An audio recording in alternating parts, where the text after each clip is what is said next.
Comment devient-on un commerce de bouche zéro déchet? Que l'on soit une boulangerie, une fromagerie, une boucherie ou encore une épicerie, il y a quelques petits trucs à savoir. On vous explique. Repensez son approvisionnement. Pour limiter au max les emballages, on privilégie les achats en vrac ou en gros. Avec les cagettes, cartons et bocaux en verre, on crée un coin récup où les clients peuvent se servir. On peut aussi les proposer sur les réseaux sociaux ou via une affiche en magasin. Mieux, on trouve et met en place des filières régulières de récupération. Le top du top de l'approvisionnement zéro déchet, c'est le fournisseur qui propose des emballages réutilisables ou consignés pour supprimer les innombrables cartons par exemple. Ça en fait de la place dans les poubelles. Bannir le tout jetable. Bien sûr, avant toute chose, on accepte les contenants des clients.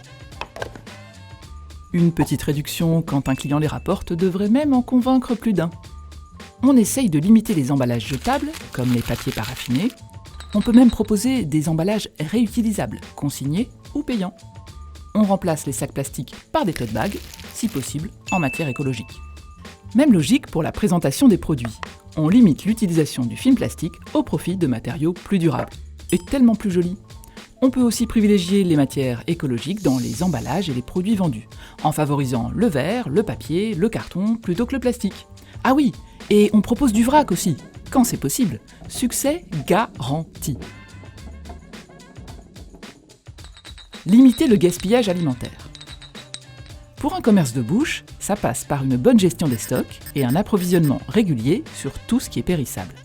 Contre le gaspillage, le mieux est de trouver quand on le peut des solutions internes à son commerce. On trouve des recettes traiteurs anti-gaspi, on transforme le pain sec en chapelure, il y a toujours des astuces. Quand la date de péremption approche, on peut aussi revendre à prix réduit dans une zone bien identifiée de son commerce. On peut aussi utiliser une appli comme Too Good To Go. Ça peut également faire le bonheur d'une association de solidarité. On n'y pense jamais assez. Bien trier ses déchets. Pour que ce soit vraiment efficace, il faut que toute la boutique s'y mette et respecte bien le tri. Le verre avec le verre, le papier avec le papier et les déchets organiques pour un poulailler, un composteur ou une ferme. Il n'y a pas mieux pour les revaloriser.